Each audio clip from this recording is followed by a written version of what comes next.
సర్వశక్తిమంతుడైన శ్రీకృష్ణుడు తన తల్లిదండ్రులైన దేవకి వసుదేవులను కంసుడి చెర నుండి విడిపించడానికి 14 ఏళ్ళు ఎందుకు తీసుకున్నాడు?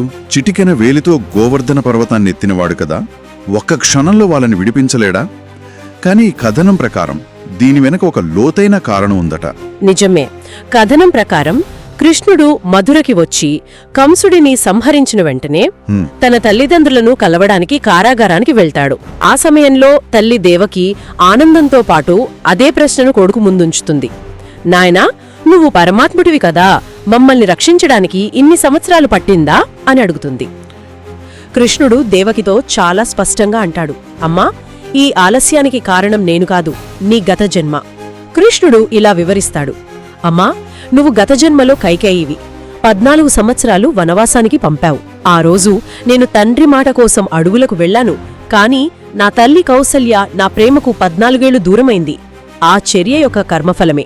ఈ జన్మలో నీ 14 ఏళ్ల కారాగారవాసమని చెప్పాడు. అంటే ఒక జన్మలో కొడుకును దూరం చేసిన తల్లి మరుసటి జన్మలో అదే కొడుకుకు దూరంగా ఉండాల్సి వచ్చింది. ఒక పరిపూర్ణమైన కర్మవలయంలా అనిపిస్తోంది. మరి వెంటనే దేవకికి ఇంకో సందేహం వచ్చుంటుంది.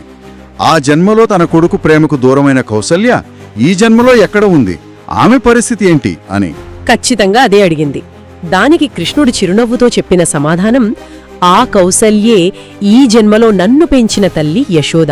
ఆ జన్మలో 14 ఏళ్లు కొడుకు ప్రేమకు దూరమైనందున ఈ జన్మలో ఆ లోటును భర్తీ చేస్తూ నన్ను పెంచే భాగ్యం, నా బాల్యలీలలన్నీ చూసే అదృష్టం ఆమెకు దక్కింది. తానే పరమాత్ముడైనా ఆ విశ్వనియమాన్ని తానే ఉల్లంఘిస్తే ఇక మానవులకు ఆదర్శంగా ఎలా నిలుస్తాడు? తన ప్రవర్తన ద్వారా కర్మఫలం నుండి దేవుళ్లైనా తప్పించుకోలేరు, దాన్ని అనుభవించి తీరాల్సిందే అనే సత్యాన్ని లోకానికి చాటి చెప్పాడు. ఇది ఆయన సర్వశక్తిమత్వాన్ని ప్రశ్నించదు. కాబట్టి కృష్ణుడి ఆ 14 ఏళ్ల ఆలస్యం ఒక తల్లి యొక్క పూర్వజన్మ కర్మను పూర్తి చేయడానికి, మరో తల్లికి మాతృత్వపు బహుమతిని ఇవ్వడానికి. ఇది మనకొక ముఖ్యమైన ఆలోచనను మిగిల్చి వెళ్తోంది.